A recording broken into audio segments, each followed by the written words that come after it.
Let you know. All right, supposedly we are live right now. I'm gonna go ahead and refresh everything. Hello, everyone. Hopefully you can hear and see me and Daniel here. Give me 1 second while I pull up and make sure everything is working real quick.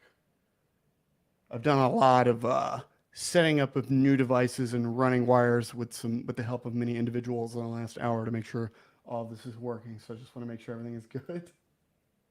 All right, let's see.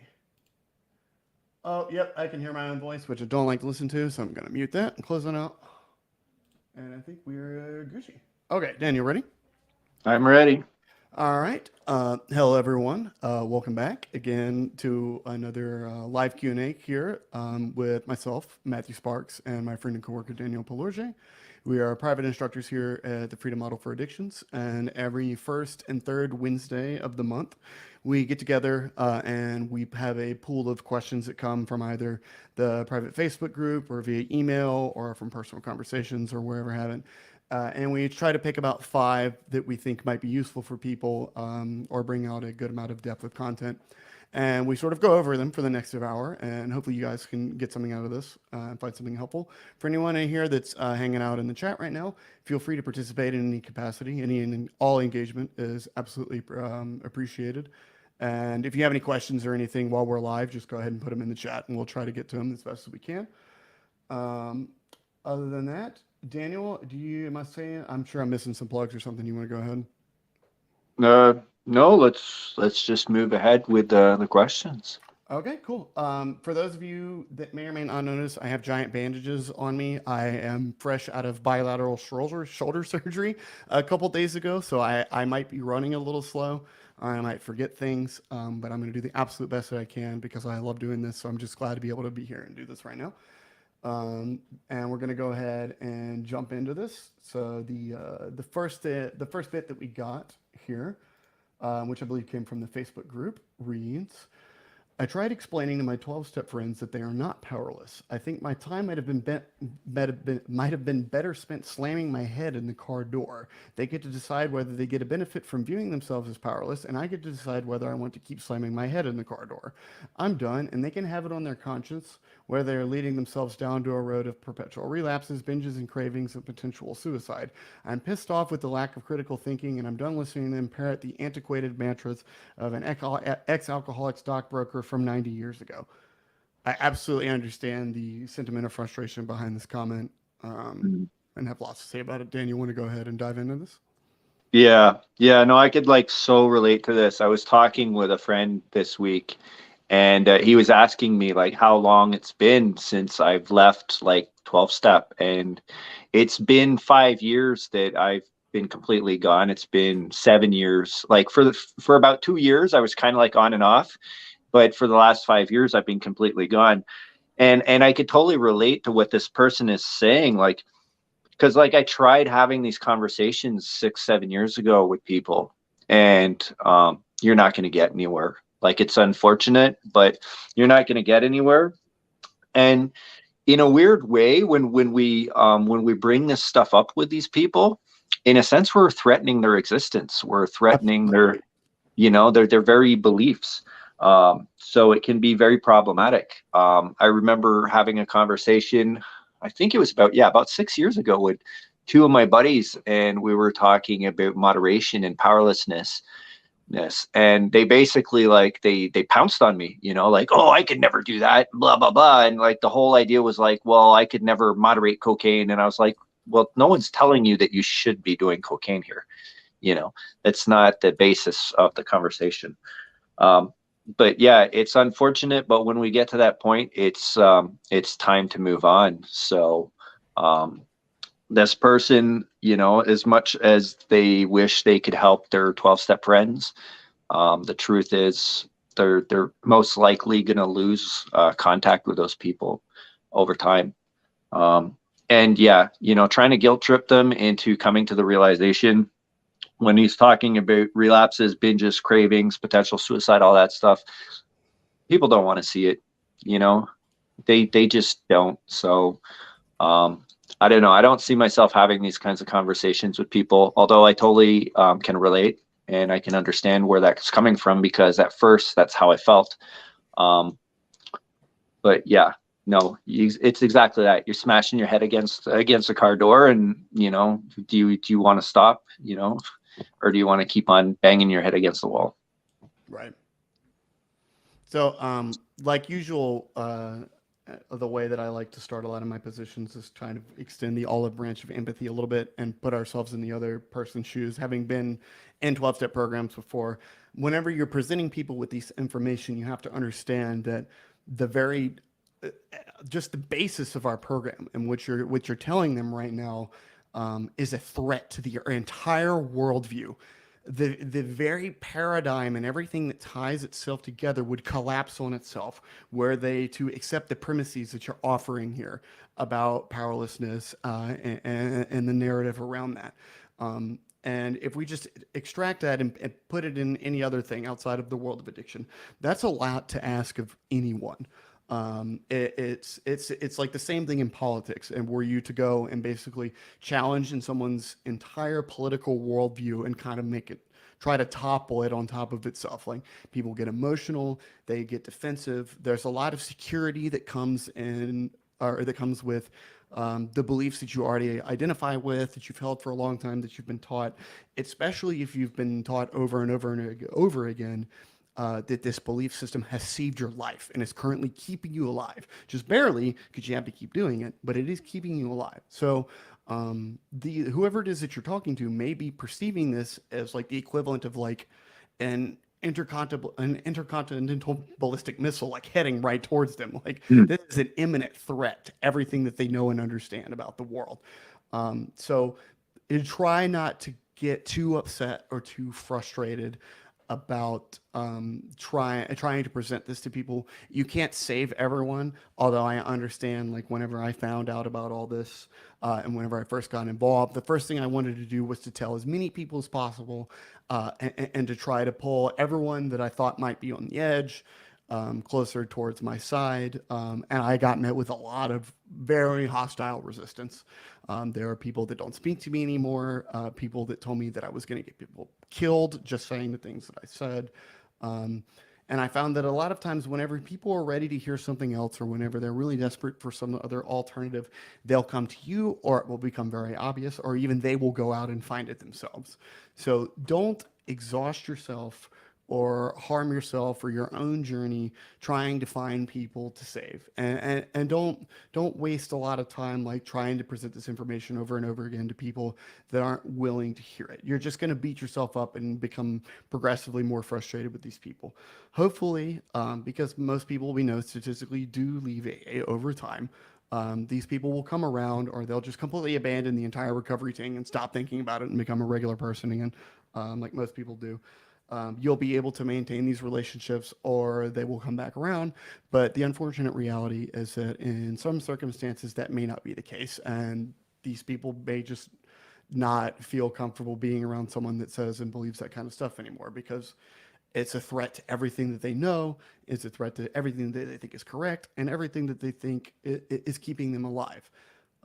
Critically analyzing your own belief system, I think, is one of the most important things that you can ever learn in life. Challenging yourself and asking yourself, am I really right about this? And carefully considering the opposition. Like, do I have a counter to these points that they raise that makes sense? And I don't think a lot of people ever really get to the point of being able to do that. If unfortunately, it's just something that we seem to fail to teach people. And we need to do a much better job at doing that. So have a little patience with people whenever you're presenting something so counter to something that's so deeply ingrained in everything that they know that they might firmly believe is keeping them alive. Um, I know that that's a lot. So I hope that all of that made sense. Halfway through, you said that you're done and they can have it on their own conscious about all this shit that may or may not happen to them, and that you're pissed off. And like, I get it, man. I was so done. I have not been, let's see, I left in basically the beginning of 2018, however long that's been. I have not been to a meeting since then because I don't want to hear that stuff anymore. I'm so burnt out on it. I got so tired of hearing the same crap, the same mantras over and over and over and over again, and I knew that it wasn't helping me. So it's perfectly okay to be in that position and to be frustrated with people's lack of critical thinking. You could apply that to so many other areas of life, but that's perfectly okay to be mad. don't harm yourself and beat yourself up, or pound your fist against the wall trying to like bring down the wall that they've sort of built around themselves with this belief system, I guess would be my parting advice on this. Keep doing you, keep moving forward, keep enjoying your freedom, and keep, figuring out who you are, doing things that you love, being happy, and putting your life back together. Because that's what this is all about. It's having the choice to move on and to be happy, and to do things that you want and love. You have anything else, Daniel? I know that was a lot. Yeah. Yeah, no, I think it's very important to remember that when we're leaving AA or NA or whatever you want, whatever fellowship it is, whatever 12-step fellowship it is, we're leaving a cult, right? Yeah. So, we can have a lot of attachment to that.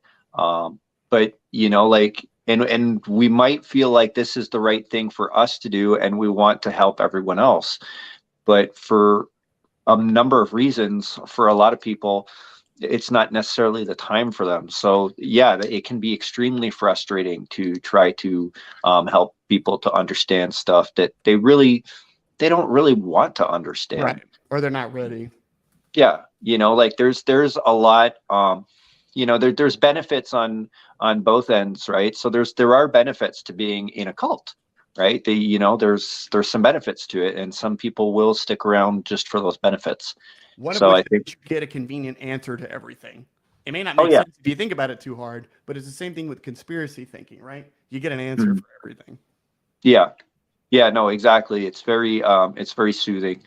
You get a very solid answer for everything, literally. It's in the book. The answers are in the book. It's all there. Yeah. You're just wrong. It can't be the cult. It can't be the book. Yeah. All right. So next one. Okay, cool. The next one we got.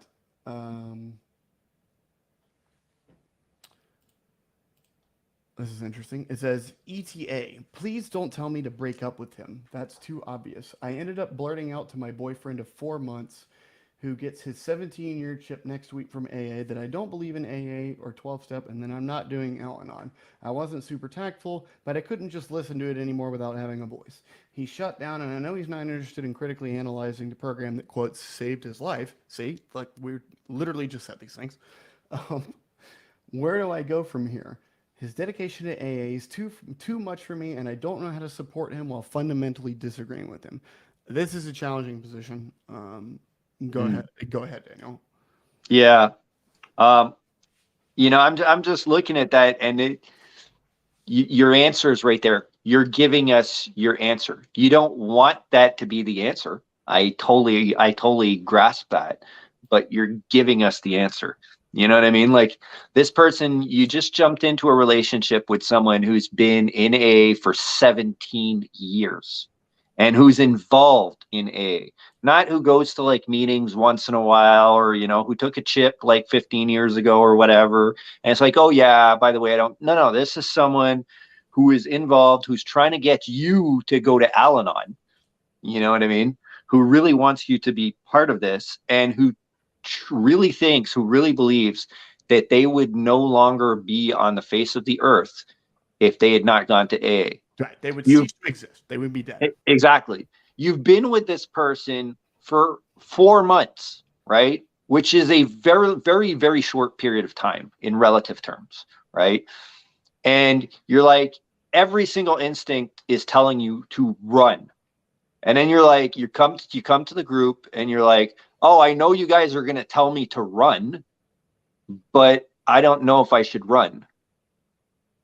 Listen, I totally, first off, we're not here to tell you how to live your life. We're not here to tell you what to do with things. But I think the answer is pretty obvious. You gave it to us. And, if you know anything about AA and how much it can take in someone's life, your 4 months with this guy or woman, whatever it is nothing compared to their 17 years with AA. You will never compete with that. That's like you meeting someone at the bar and trying to compete with their grandchildren or something. Like, it's not going to happen. You know what I mean? Like, they will choose the grandchildren over you every single time. So that's all I'm seeing here. And I think the people who are watching this show this week will notice there's a reoccurring theme within a lot of the questions in the show when we're talking about like AA and all this stuff. But yeah, you know, it's like, please don't tell me to break up with him. That's too obvious. Well, yeah, it's obvious, but that's, you know, and yeah, okay, we won't tell you what to do. But I Right. think you already know what you should do. You know, it's that We're not really in the straightforward. business of telling you to do things in general, right? Yeah, yeah. We're You here to know, make you aware of the options and the reality of the situation. yeah. Yeah, no, and the opposite is true as well, right? Like if I was like still going to the rooms after like 17 years and I truly believe this stuff intensely and I started dating someone and they were like, "Oh, screw AA, I don't want that part of to be part of my life." That would give me pause, right? I would be like, "Hold on a second. Like, do I really want to be in a relationship with someone who does not respect like my religious viewpoints, really?" You know, when it comes down to it, that's really what it is. You know, do I want to really be in a relationship with that kind of person? So I think maybe on both ends, they might have to question things. You know, do I want to be with someone if I'm heavily involved in AA? Why do I want to be with someone who's not in AA, who wants nothing to do with that? And if I despise AA and you know I find it problem, why would I want to be with someone who's in AA and who puts all their energy into that? Right. So I mean I would just echo a lot of what Daniel said. This guy has been here for 17 years. And if he's still pretty involved and it is his life, this is 17 years of him being taught that AA always comes first. No matter what, recovery comes first, and anything, what is it that they say? Anything you put before recovery is what you're going to lose. You'll lose. Yeah. You're going to lose all of that. So you have to know in this relationship, as long as he's, in this program and dedicated to it, you will always be second at best. Maybe the sponsor comes before you and the sponsees because those are part of the program. Um, it's just like this is going to be a really, really difficult for you guys to hurdle, a really difficult hurdle for you guys to overcome. It actually might even be easier had you had no experience with addiction and the drug and recovery world whatsoever, rather than someone that's experienced AA, decided they didn't like it, and then left, or learn the truth, whether it be from us or from whoever. That makes it so much more difficult. Um, the girl that I've been dating for the last few years, whenever I met her, she was still in AA. She was actually running a nonprofit 12-step based program for teenagers whenever I met her. And she was still relatively dedicated to the 12 steps. And I was like, this is about a year post freedom model for me. So I'm like, as red pilled as it can get at this point. And like, I'm still kind of mad about the whole thing. So whenever we met, this was like a huge point of contention for us. I just kind of, I didn't push it. I stated that this is what I believed. She would kind of ask me questions about it. I would give answers. Sometimes they would upset her because, again, they were challenging her worldview. Sometimes there would be fights. Eventually, just because of the nature who she is, she doesn't like not being absolutely sure about things or not feeling as if she's, doing the right thing. She was forced to investigate my position, and the AA thing ended up completely collapsing. And now she's basically stands where I do on all of this. But had that not happened, had she stayed in AA, there's just no chance our relationship would have survived whatsoever. I don't even know if she would have ended it. I probably would have, just because I just don't want that in my life anymore. I was just so done with it. I felt like it had taken so much from me, and it had taken so much from people that I know, and is still taking from people that I know. That it just wasn't something that I wanted around anymore. It's like having a really toxic friend in your friend group that's just always there ruining things or bringing everything down that you finally managed to get rid of. You just don't want them to come back in your life anymore. It's just, you've had enough. You know where this road leads. No more of that. As far as like, don't tell us, don't, we're not going to tell you to break up with them, but like your options are limited here. You guys have to establish either some sort of like very specific boundaries about recovery talk, where you stand versus where he stands, how you're going to talk about this, how you're going to deal with the fact that you're always second at best to AA. And you're going to have to learn to be okay with that. And he's going to have to learn to be okay with the fact that, like, for all we know, he's worried, like, are you a real addict or not? Like, are you going to relapse? Like, Those could be questions swirling around in his head. So there's a lot of stuff that could be going on here. And those are the alternatives to breaking up. Is that you're gonna have to put in a ton of work to figure out how to make this work. Aggressively trying to like quote unquote red pill him on this and give him the freedom model and all that stuff is also not going to work. It's probably just going to make him hostile and resentful, especially if he's been doing this for 17 years. So I wish that I could give you more helpful advice in this, but this is just going to be challenging. I don't want to say a breakup is inevitable, but if you're not going to break up, this is going to require a lot of acceptance of a lot of things you may not currently be okay with, and he may not currently be okay with, and a lot of communication.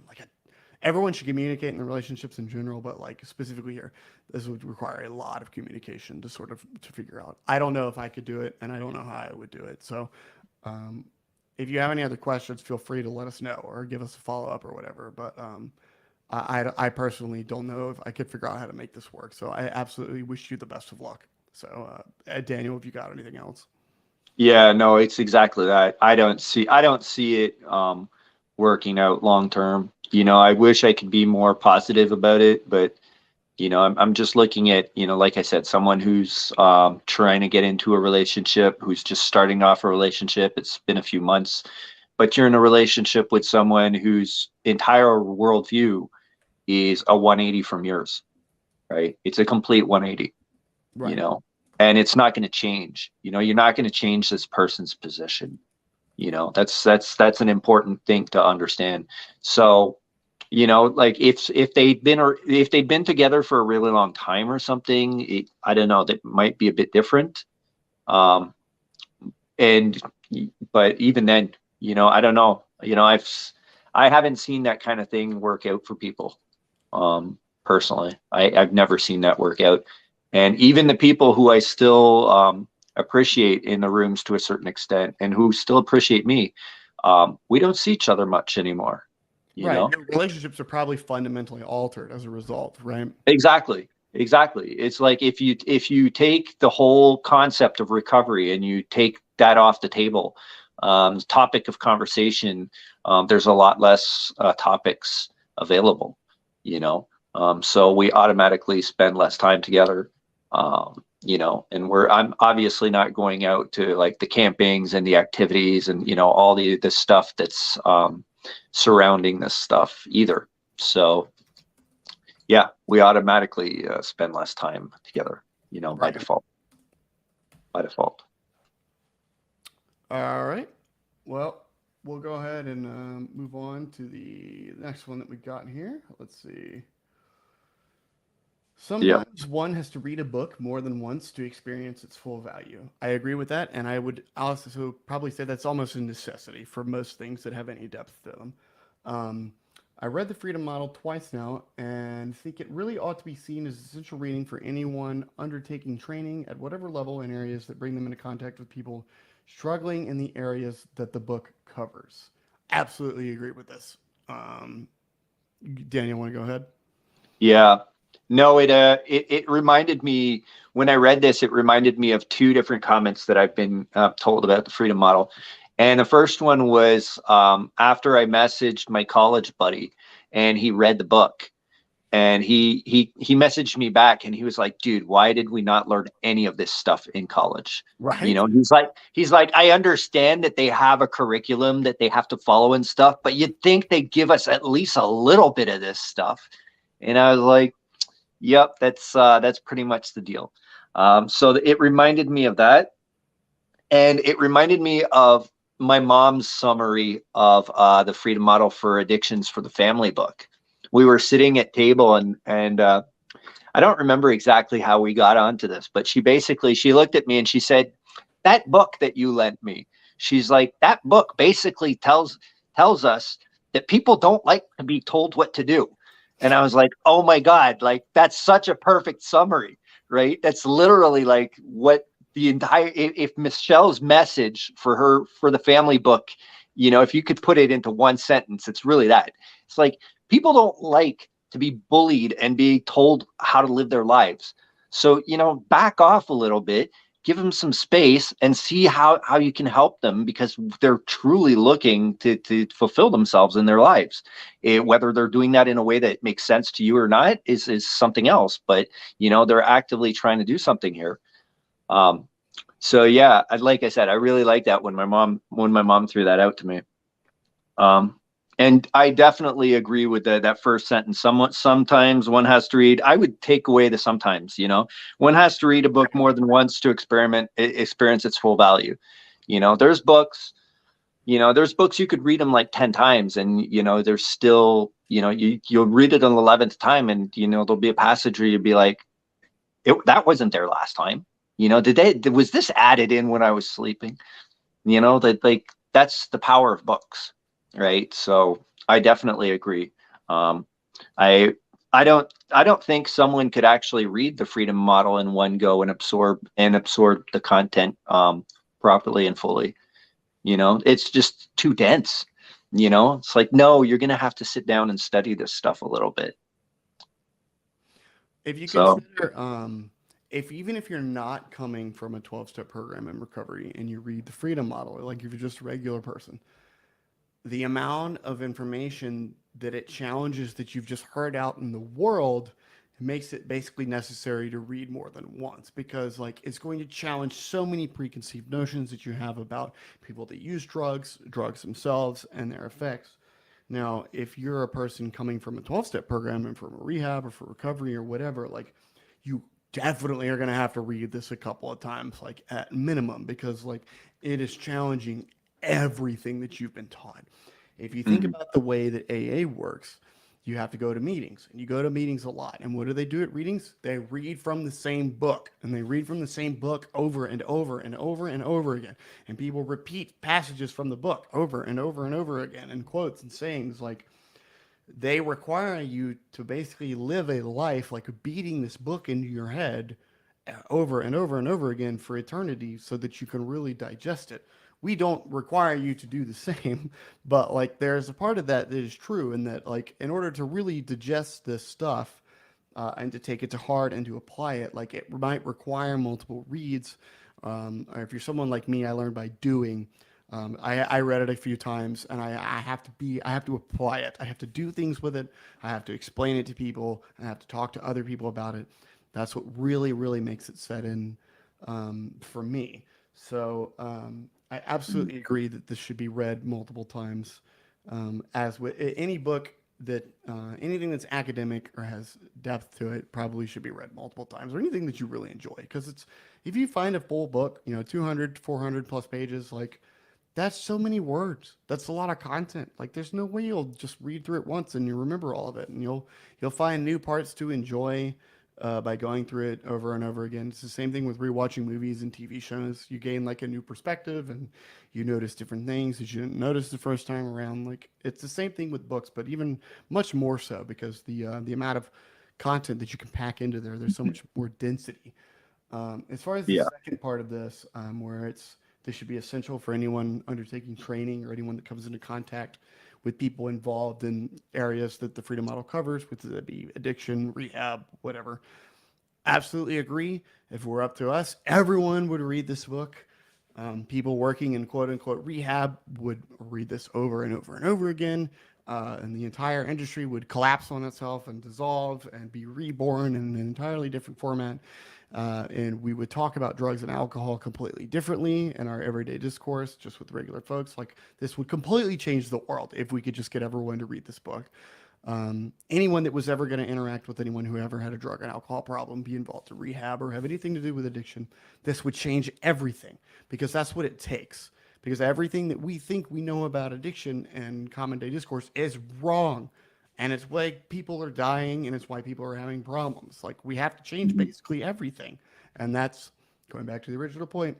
That's going to require probably reading the book more than one time, and probably talking about it more than one conversation. So, oh yeah, absolutely agree. Appreciate the comment. If you got anything else, Daniel. yeah, no, there's some really brilliant people in the conversation. And if you look at like the conversation as a whole, there's a lot of really, really ignorant stuff that's being thrown out there. So that just tells us that You know, the information has to be absorbed, you know, fully. And you know, as a layperson, you know, there's a lot of content to absorb.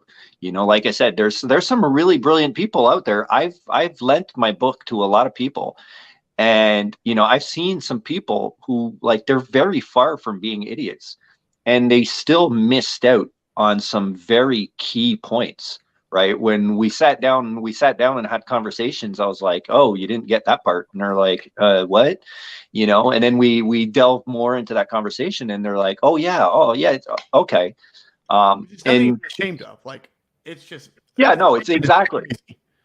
Exactly. And, you know, and that's also really what private instruction is about. It's about sitting down with people and helping them to sort through the lessons to make sure that, you know, everything within this lesson has been absorbed in order to be able to move on to the next lesson in a way that makes sense. So yeah, I totally get it. And I think in a sense, I got a bit lucky for understanding a lot of this stuff simply because of my background. You know, like everything kind of like started fitting into place. So there's a couple of subtleties in the freedom model that I understood fairly rapidly, you know. And I think that's because of my background in hypnosis. um, you know, so I really understood like drug set and setting and like how impactful that was. Right. And that's something that's, you know, that's a core concept. You know, Right. once you We could talk understand about that, that for hours. yeah, once you understand that, you know, you're already, you're off to a good start, you know. So All right. y- Um, yeah, next well, one, I guess. on to the next one. Hi, everyone. I just stumbled upon the Freedom Model and devoured the book. Awesome. It all makes so much sense, and I feel like I'm on the verge of a breakthrough, and yet I'm haunted by my past. I was abstinent for a year and truly thought I had moved beyond, but then one joint has led me to nonstop smoking for the past 10 months. I can see where I believed the recovery story about one leading right back to addiction, but the results have really left me feeling hopeless.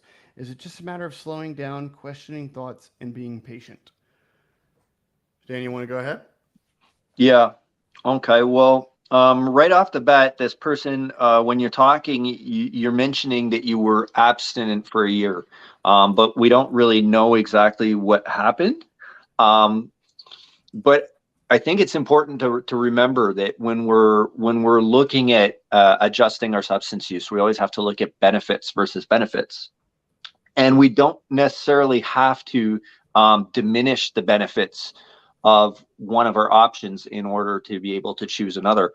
So this person is obviously, you know, you stopped for a period of time, but you never sat down and looked at why you were using, right? The benefits of your using, or what in French we call la fonction, the what functions your substance use is serving.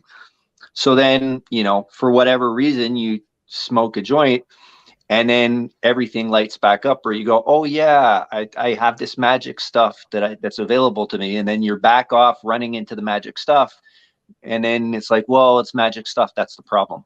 Well, the problem is more related to your belief that this stuff is magic, right? And so they're talking about this whole concept of addiction and powerlessness, but there's that second part, right? There's the aspect where people can feel stuck if they feel like they need it in order to function, right? Um, but they can feel stuck when they feel like they can't help themselves, right? So this person's talking about having the impression that they simply can't help themselves. But the issue, I think, is more along the sides of, well, you feel like you need it in order to continue functioning, if that makes any sense. Yeah. You know, because like they're talking about, okay, well, I just smoked the one, and then that led to me just smoking continuously on a regular basis. So there's something that there's a benefit in there that you saw that for whatever reason, for a period of time, you were not going for, right? And people do this all the time.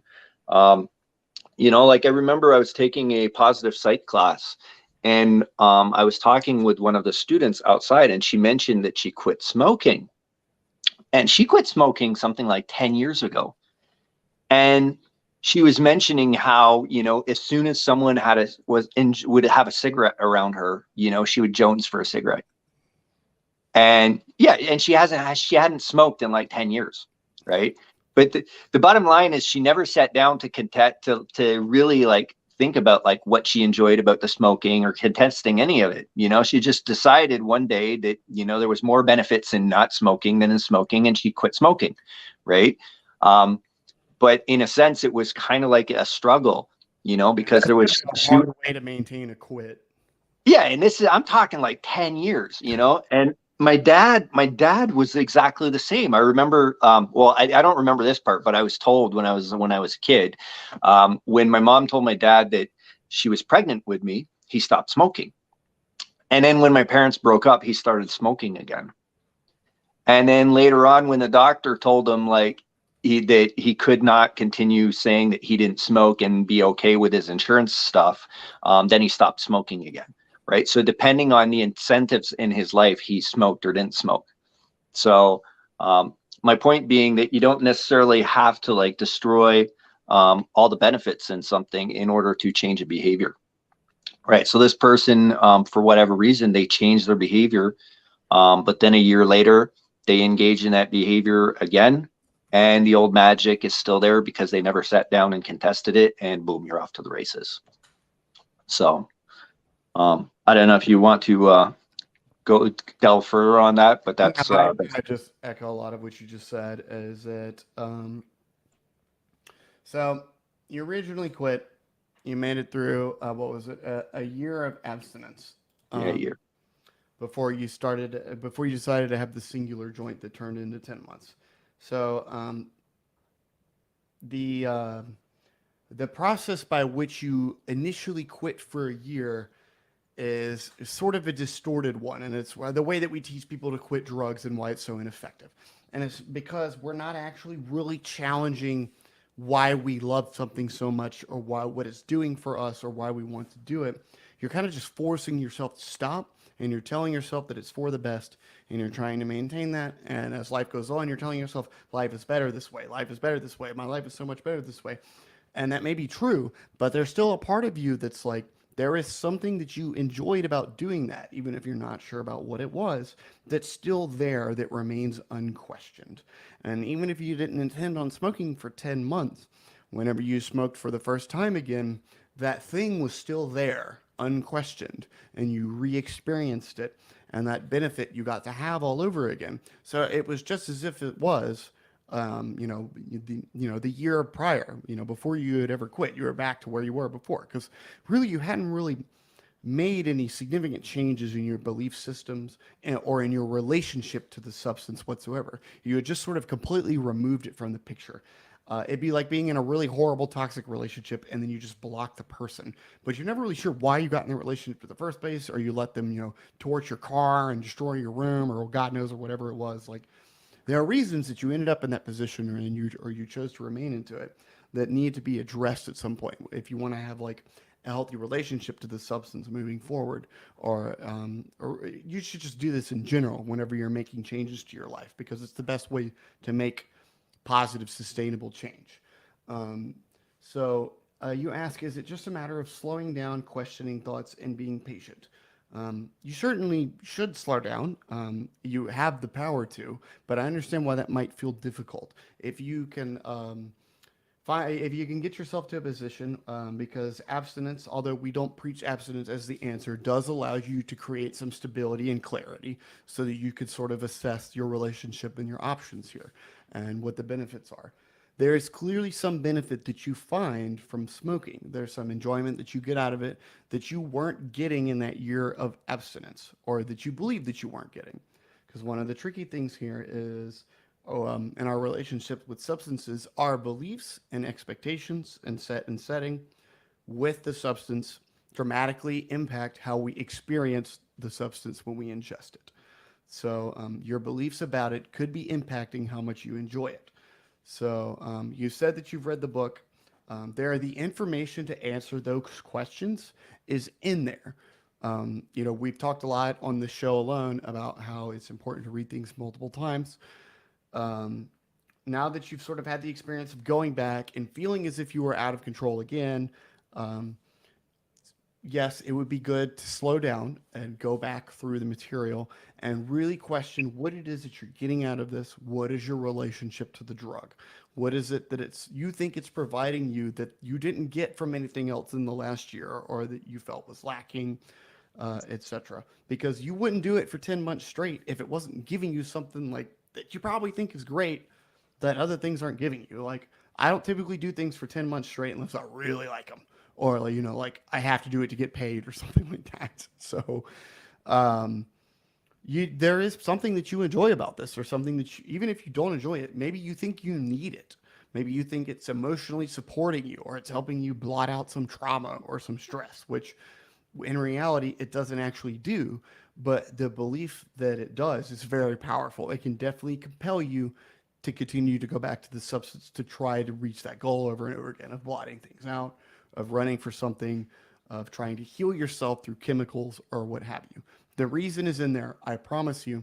It could be a lot of different things. It could be one thing. If you want to reach out to any of us to have a more specific conversation about it, we'd be happy to try to help you out. It's hard to know just from this little bit, but I promise you, there is a reason that you're doing this. You're not actually powerless. You're in total control. You can get this under control, and you can moderate your relationship to this substance, whether that be every single day, never again, every now and then, however it is that you like. The most important thing is you need to realize where you actually stand, what the substance is actually doing for you, um, what it's actually capable of doing, what it's not capable of doing, so that you can make a real undistorted decision about what you're going to do next, whether that be moderation, abstinence, or smoke yourself to death, which I don't think is possible with marijuana, right? But yeah, I'm just being hyperbolic. But yeah, that's pretty much all I have to say about that. Did I miss anything, Daniel? No, no, yeah, you summed it up very well. Um, it's exactly that. Okay. Again, reach out to us if you need more help. Go back to the material. We'll be happy to help you out. Our email addresses are down there at the bottom, or you can find us on the Facebook page. We're all over the place. Let's see. The next one we got, which I think it's the last one. Yeah. I was drawn back into AA. I have friends there, but it just gets too much. I have left again and feel like the Freedom Model online program, I can get myself out of this rut.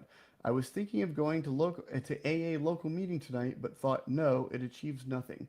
To be in limbo between AA and the real world is not a good place, and I gotta stay strong. I'm on chapter 5 of the online program, and I have printed out the worksheets. Just before you jump into this, Daniel, you don't want to be in limbo. I was trapped in limbo for a long time. It was the worst place I was ever at, and it was like torching my whole life. It was a nightmare. You don't want to be in limbo.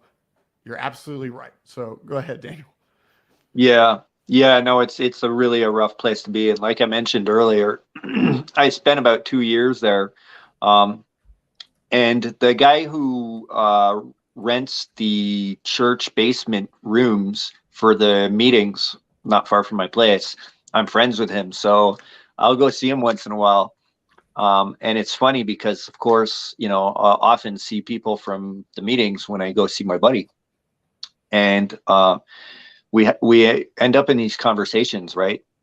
And it's exactly that. I can't have these types of conversations with people anymore. So I could totally relate to that, like this whole, like, it gets too much, there's part of me that wishes, and I was telling my friend this week, actually, I was like, man, I kind of wish like I could go back to like believing all that stuff, and because my life, like I was not one of those miserable steppers that was just, sits in the back and is like, like pouty face and is telling everybody that they're going to get their misery refunded if they're not happy after 90 days. Like that was not me.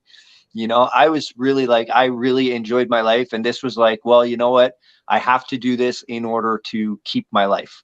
I truly believe that it was like a small sacrifice to pay in order to have this life of freedom. So part of me kind of misses that, but obviously, you can't unsee what you've seen. So simplicity to not knowing. So yeah, I was ignorant. I didn't know. Now I know. I can't and I can't lie to myself. I can't lie to others. It just bothers the crap out of me. So that's the way it is.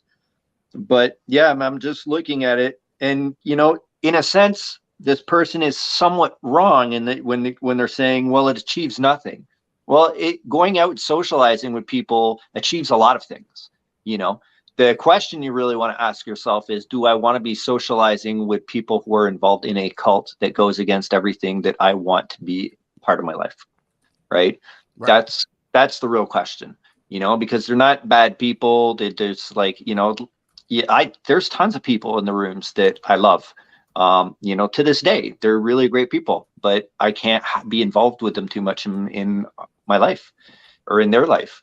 This recovery, it takes up all the space in their life. So if I'm like, well, let's not have a discussion about recovery, I just killed 90% of any possible conversation that we could ever have. It's unfortunate, but that's the way it is. So yeah, I feel for this person. That you're in limbo, and all I can tell you is that it subsides over time, and eventually you kind of go like, oh yeah, I'm kind of happy that I don't go to these meetings and hear about God all the time anymore, and have like random people tell me the same problems for like 7-8 years in a row. So Yeah, the same.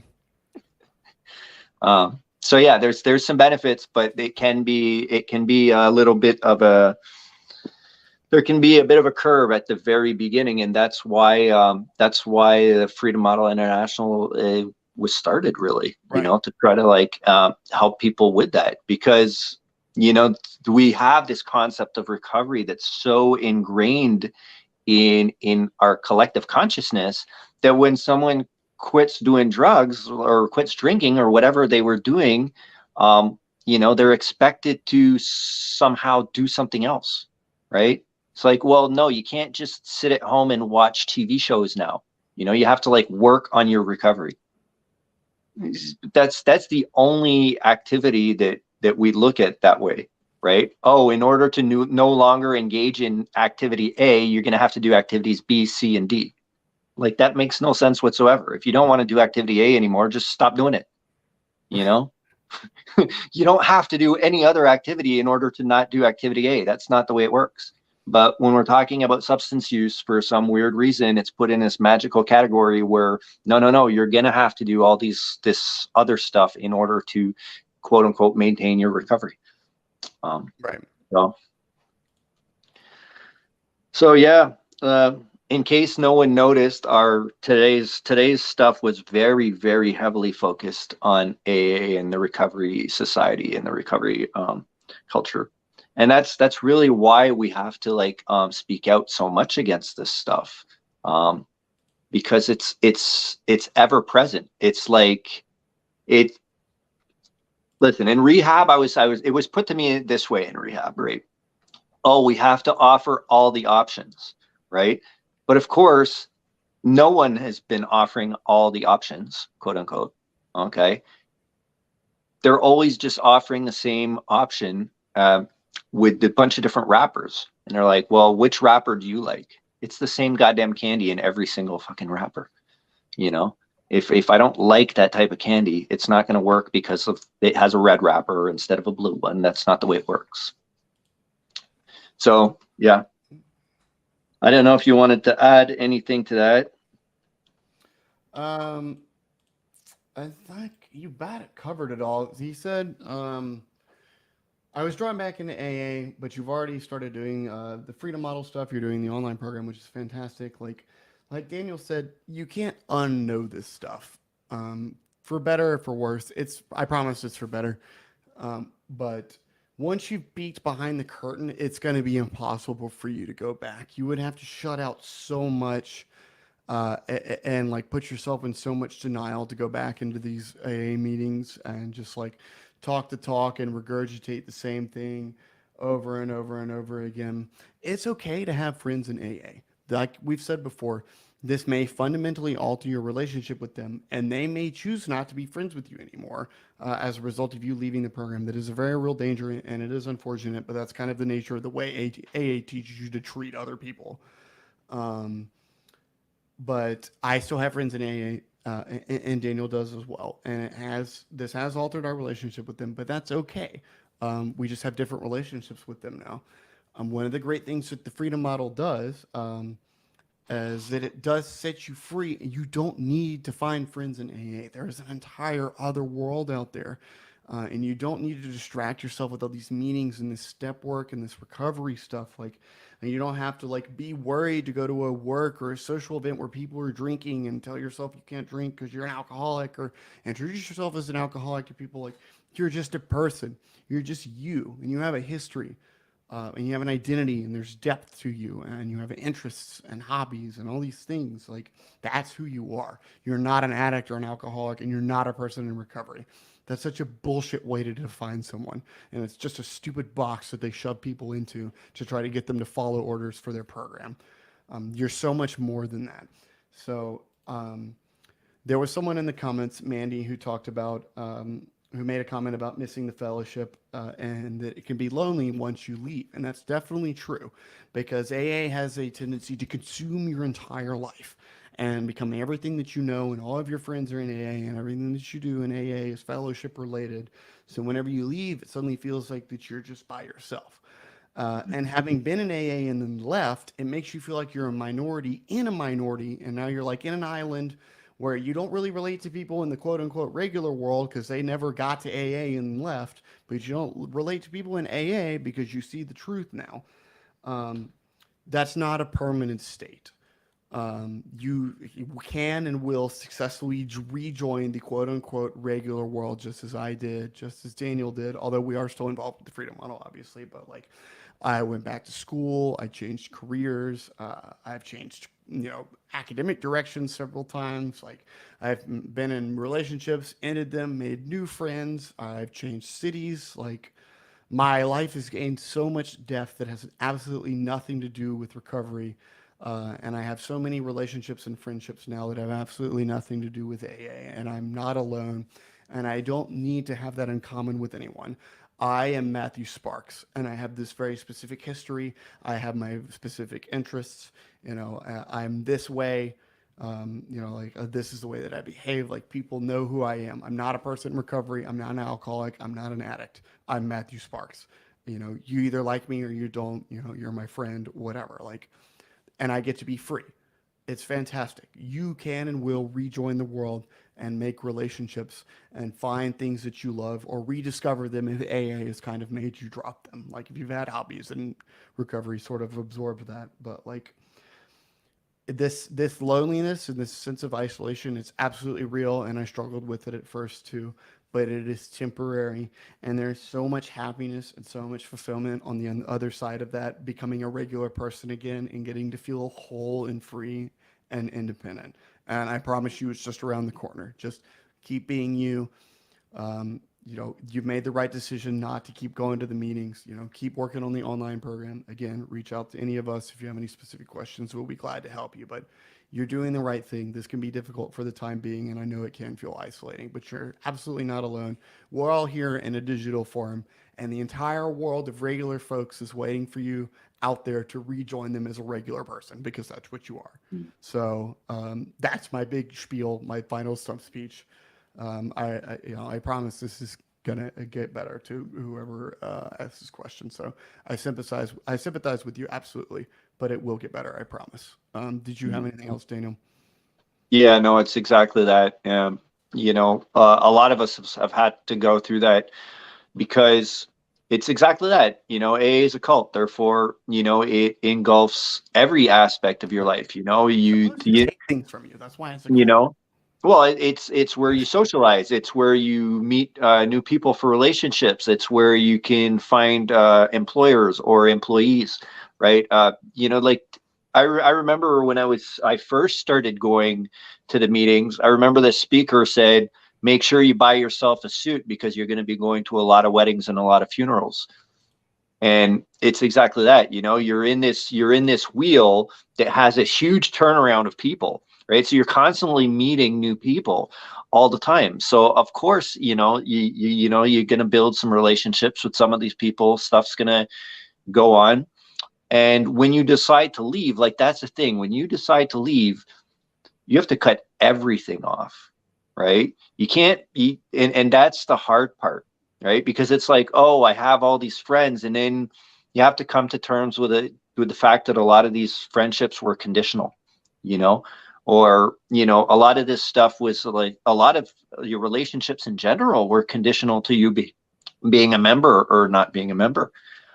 So a lot of things change when we flip stuff around.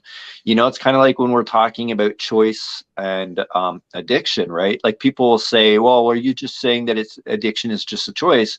Well, marriage is just a choice, but like, you know, choosing to divorce involves a lot of work. You know, there's a lot of things that are involved with getting a divorce.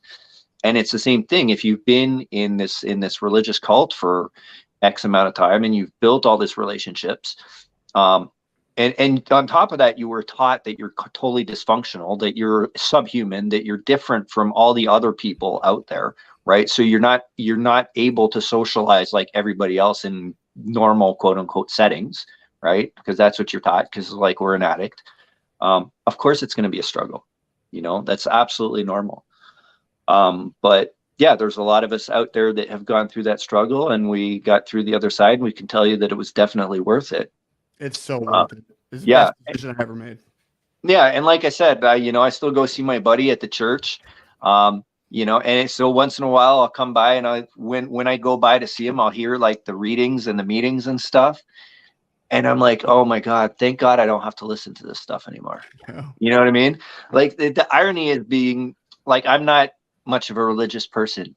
And so I don't have to hear God, God, God, God, God like 150 times in an hour every single day for the rest of my life. You know? I don't know how I pulled it off. I think I just kind of muted it in my mind or something for all those years. But now I'm just like, you know, it's all the stuff that I know, even just hearing a little bit of a reading, I'm like, oh man, I would not submit myself to that. That's like, no, I really don't feel like it. Right. In and fact, you have the choice. yeah. In fact, that's what my friend was. I was talking with my friend, and he was like, oh, maybe you should go in, you know, and just peek in and sit down and say hello. I'm like, dude, I can't do that. And he's like, why not? I'm gonna go nuts. I've You know? thought about it, but like it's been years now, and I still haven't gotten myself to do it. Yeah. No, but the thing is, I'm only about like 20 or 30 feet from the door. Like it's happened a few times, and my buddy's like, because like my buddy's door is like right there. I mean, dude, I could trip and fall into a meeting around here. Yeah. No, but anyways, it's like I said, you know, I just hear the clapping, and like I'll just hear a sentence or two, and I'm like, oh man, I don't have to go through that anymore. Which, you know, ironically, when it was going on, I didn't really mind. I didn't really, you know, whatever, the readings. But now that I know more about it, more about addiction, it's like, okay, sorry about that. I don't know what the hell happened.